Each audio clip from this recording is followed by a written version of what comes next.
Exercise 5.1ல நம்ம 12th sum பார்த்துட்டு இருக்கோம். Using the figure, answer the following question. First one என்ன கொடுத்திருக்காங்க அப்படின்னு பார்த்தோம்னா, what is the measure of x degree?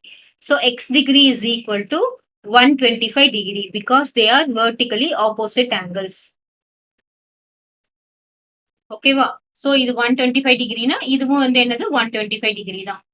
இங்கெல்லாம் இந்த மாதிரி க்ளோஸ்டா கொடுத்திருக்காங்கன்னு நம்ம கவலைப்பட தேவையில்லை. இந்த ஆங்கிள் மட்டும்தான் நம்ம பார்க்கணும். So they are என்னது vertically opposite angle. கிளியர். இப்போ இங்க y டிகிரி இருந்ததுன்னா என்னது இங்கேயும் என்னது y டிகிரி தான். Clear. Next angle at a point. Angle at a point is equal to how much? 360 degree. அதாவது இந்த பாயிண்ட்ல இருக்கிற ஆங்கிள் இது எல்லாத்தையும் ஆட் பண்ணா நமக்கு என்ன வரணும்? 360 டிகிரி வரணும். இப்போ நம்ம ஆட் பண்ணலாமா? பாருங்க இங்க இது first angle y degree plus இது என்ன இருக்கு 125 இருக்கு பிளஸ் இன்னொரு என்ன இருக்கு y இருக்கு பிளஸ் இங்க என்ன இருக்கு 125.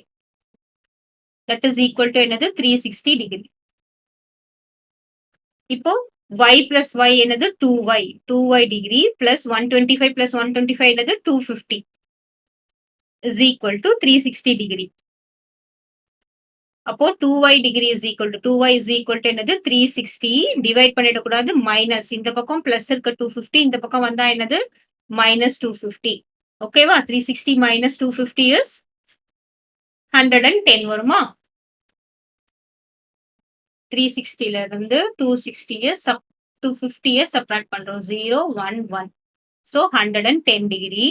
And what is y? Y is equal to 110. இப்பதான் divided by 2. ஏன் 2 ஆல டிவைட் பண்றோம்? 2 y மல்டிப்ளிகேஷன்ல இருக்கு. இந்த பக்கம் வந்தா டிவிஷன்ல இருக்கும். So 1 2 is 2. இது என்ன வரும்? 5 2s are 10. 5 2s are 10. So this is 55 degree. So what is